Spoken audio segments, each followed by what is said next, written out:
አሰላሙ አለይኩም ወራህመቱላሂ ወበረካቱ። ውድ አዲስ ፊዚዮቴራፒ ዩቲዩብ ቻናል ቤተሰቦች ኢዘዲን ጀማል እባላለሁ። በቅዱስ ጴጥሮስ ስፔሻላይዝድ ሆስፒታል የፊዚዮቴራፒ ሐኪም ነኝ። በዛሬው ቪዲዮ ለዲስክ መንሸራተት በቤት ውስጥ የሚሰሩ የስፖርት ሕክምና ዘዴዎችን ክፍል 2 ቪዲዮ ይዤላችሁ መጥቻለሁ። ከዚህ በፊት እንደምታስታውሱት በክፍል 1 ቪዲዮ 3 ስቴፕ ያለው የተንሸራተተውን ዲስክ ወደ ኋላ ለመግፋት ወደ ኋላ ለመመለስ እና ነርቭ ላይ ያለውን ጫና ለመቀነስ የሚረዳ 3 ስቴፕ ያለው ኤክሰርሳይዝ አሳይቻችሁ ነበር። ዛሬ ደግሞ የማሳያችሁ ኤክሰርሳይዝ ከዛ ኤክሰርሳይዝ ጋር አብሮ የሚሰራ ሲሆን ዲስኩ እዛው ቦታው ላይ እንዲቀመጥ የሚረዳ ኤክሰርሳይዝ ነው። ይሄ ኤክሰርሳይዝ በዲስኩና በአከርካሪ አጥንት እንደዚህ ርብራቡ መካከል ያሉ ትናንሽ ስቴቢላይዚንግ ወይም ፒን የሆኑ ጡንቻዎችን አክቲቬት የምናደርግበት ኤክሰርሳይዝ ነው። እነዚህ ጡንቻዎች ሞር ስትሬንግዝ ሞር ኢንዱራንስ ባላቸው ቁጥር በምንንቀሳቀስበት ጊዜ፣ በምንጎነበስበት፣ በምንራመድበት፣ በምንቀመጥ ጊዜ ዲስኩን እዛ ቦታ ላይ ስቴቢላይዝ አድርጎ ለመያዝ ኢንዱራንስ ይኖራቸዋል። ስለዚህ ይሄ ኤክሰርሳይዝ ቀስ በቀስ በተለማመድን ቁጥር የቀን ተቀን ህይወታችንን ከታችኛው የጀርባ ህመም ጋር በተሻለ መልኩ መምራት እንችላለን ማለት ነው። ህመም ያን ያህል በቀን ተቀን እንቅስቃሴያችን ላይ ያለውን ተጽዕኖ እንቀንሳለን ማለት ነው። አሁን ወደ ኤክሰርሳይዞቹ እንሂድ። አብሬ ዲሞንስትሬት አድርግላችኋለሁ። እሺ፣ የመጀመሪያው ኤክሰርሳይዝ የምንሰራው በደረታችን ተኝተን ነው። እያንዳንዱን ስቴፕ ተከተሉ። ስትሰሩ ምንም አይነት ስቴፕ መስራት የለባችሁ። በትክክል ኤክሰርሳይዙ ውጤታማ እንዲሆን እያንዳንዱ ነገራችሁ ስቴፕ በደንብ መስራት አለባችሁ። እንደምታዩት መጀመሪያ በደረት ተኛለሁ፣ ስቴፕ 1። ሁለተኛ እጄ እንደዚህ ወደ ኋላ ገልጬ መዳፌ እንደዚህ ወደ ላይ ማለት ነው፣ እንደዚህ አድርገዋለሁ። ከዛ በኋላ ሁለቱንም እግሬን ባንድ ላይ 90 ዲግሪ እንደዚህ አስፋዋለሁ። እንደምታይ 90 ዲግሪ ላይ ነው። ልክ ረፊደል ሰርቻለሁ ማለት ነው።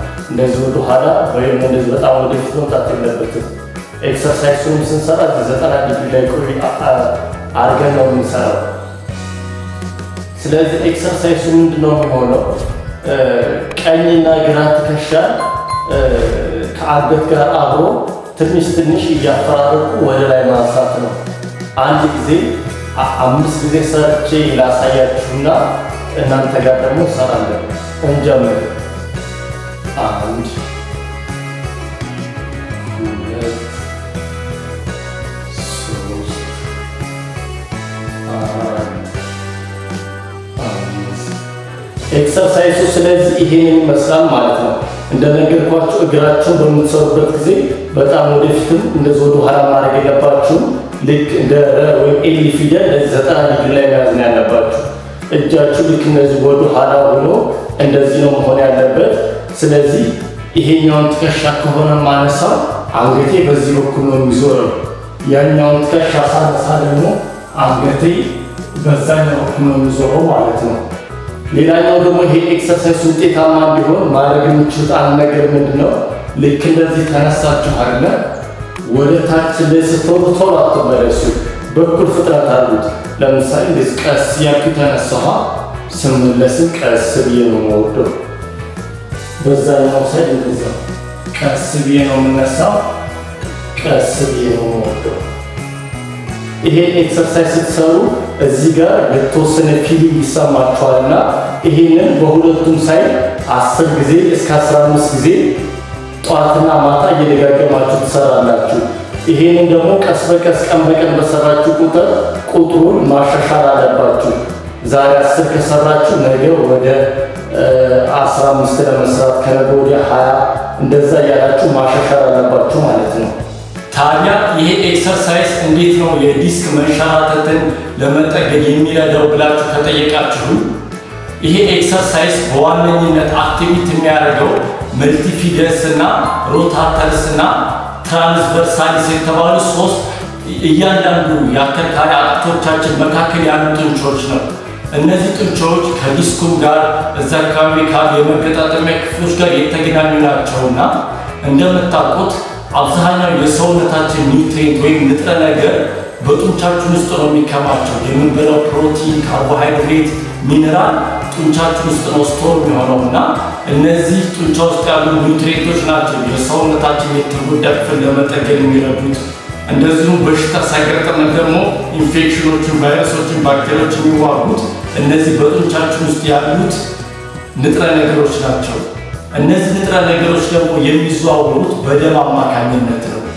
ስለዚህ ይሄ ኤክሰርሳይዝ ዲስኩ እንዲያገግም በምን መልኩ ይረዳል የሚለው ላይ ስንመጣ እነዚህን ጡንቻዎች አክቲቪቲ የሚያደርገው ይሄ አሁን ያሳየኋችሁ ኤክሰርሳይዝ ይህንን በተደጋጋሚ በምትሰሩበት ጊዜ እነዚህ ጡንቻዎች እየተኮማተሩ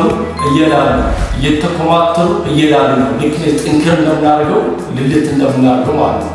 በዚህ ጊዜ ወደዛ ወደ ተጎዳው ዲስክ የዲስኩ ወይም ደግሞ የጀርባ አጥንት ያሉ መዋቅሮች አካባቢ ያሉ ጡንቻዎች ናቸው ብያችኋለሁ። ከፍተኛ የደም ዝውውር ስለሚኖር ከዛ ከዲስኩ ከአከርካሪ አጥንታችን የተጎዱትን ሴሎች እያወጡ በአዲስ ንጹህ በሆነ ኒውትሪየንቶች ይተኳቸዋል ማለት ነው። በዚህ ጊዜ ዲስኩ የበለጠ የመዳን እድል ይኖረዋል። ሌላኛው ደግሞ ሁለተኛው እነዚህ ኤክሰርሳይሶች የሚረዱበት መንገድ ምንድን ነው?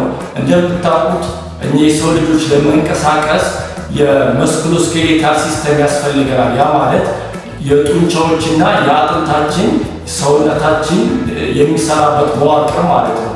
እነዚህ ጡንቻዎች ደግሞ ወገብ ላይ ያሉ እንድንጎነበስ፣ ቀጥ እንድንል፣ ወደ ጎን ዘንበል እንድንል፣ እንደዚህ እንድንዞር፣ እንደዚህ ወደ ቀኝ ወደ ግራ እንንቀሳቀስ የሚያዙ ጡንቻዎች ስለሆኑ እነዚህ ጡንቻዎች በእንደዚህ አይነት ኤክሰርሳይዝ የብርታት አቅማቸው ጥንካሬያቸው እየዳበረ ከሄደ እንደዚህ በምንቆምበት በምንቀመጥበት ጊዜና የዕለት ተዕለት እንቅስቃሴያችን በምናደርግበት ጊዜ ህመም አይኖርም። የተሻለ ቶለራንስ አላቸው ማለት ነው።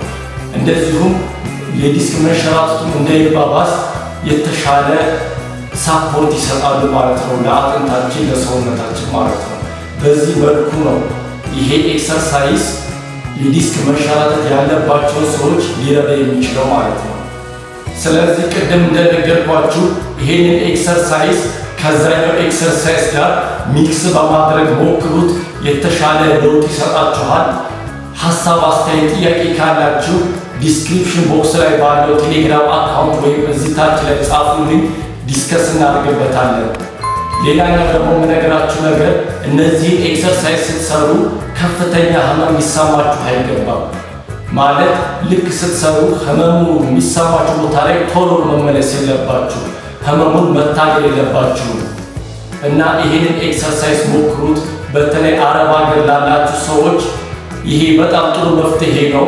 አሁን ዘመኑ በደረሰበት የህክምና ሳይንስ ይሄ ነው ትክክለኛ የፊዚዮቴራፒ ህክምና። ብዙ ጊዜ ኢንተርኔት ላይ ለዲስክ መንሸራተት ተብሎ ብዙ የሚሰሩ ኤክሰርሳይዞች አብዛኞቹ ስታይል ላይ በጣም ሎድ ያላቸው ስለሆኑ ብዙ ጊዜ ታማሚዎች ለመስራት ሲሞክሩ ወይ ከፍተኛ ህመም አላቸው ወይ ህመሙ ሊያባብሱ ይችላሉ። ይሄ ግን እኔ ብዙ ሪሰርች አድርጌ ያገኘሁት ኤክሰርሳይዝ ነውና በጣም ሴፍ ኤክሰርሳይዝ ነው። የተሻለ ለውጥም ይሰጣችኋል። በስተመጨረሻ ለዛሬ ይዤላችሁ የመጣሁት ቪዲዮ ይሄንን ይመስላል። በዚህ ቻናል ሌሎች የምለቃቸውንም ለወገብ መድኃኒት የሚሆኑ የተለያየ አይነት የፊዚዮቴራፒ ህክምና ዘዴዎች አሉ። ከስፖርት ውጭ ልክ እንደ ፈንክሽናል ትሬኒንግ፣ ላይፍ ስታይል ሞዲፊኬሽን የምንላቸው ብዙ አይነት የሰራኋቸው ቪዲዮዎች አሉ። በአንድ ላይ ፕሌሊስት ላይ አስቀምጥላችኋለሁ፣ ሞክሯቸው። ብዙ ጊዜ የዲስክ መንሸራተት የሚታከሙ በፊዚዮቴራፒ የተለያየ አይነት የህክምና አፕሮቾችን በአንድ ላይ በማቀራበር ነውና አንዱን ሞክራችሁ አንዱን አትተውት። ሁሉንም በአንድ ላይ በቀጣይነት በትዕግስት መስራት ይኖርባችኋል። እንደምታውቁ ደግሞ የፊዚዮቴራፒ ህክምና ዘዴዎች ብዙ ጊዜ ሌላው የህክምና ዘዴ ቶሎ ለውጥ ያመጡ ቀስ በቀስ ነው ለውጥ እያመጡ የሚሄዱትና በትዕግስት ሁሉንም ዘዴዎች ለእናንተ የተስማማችሁን ቀስ በቀስ መተግበራችሁን እንዳታቆሙ ላለሁኝ። በሌላ ቪዲዮ እስክንገናኝ ድረስ ሰላም ቆዩልኝ። ቻው፣ መልካም ጊዜ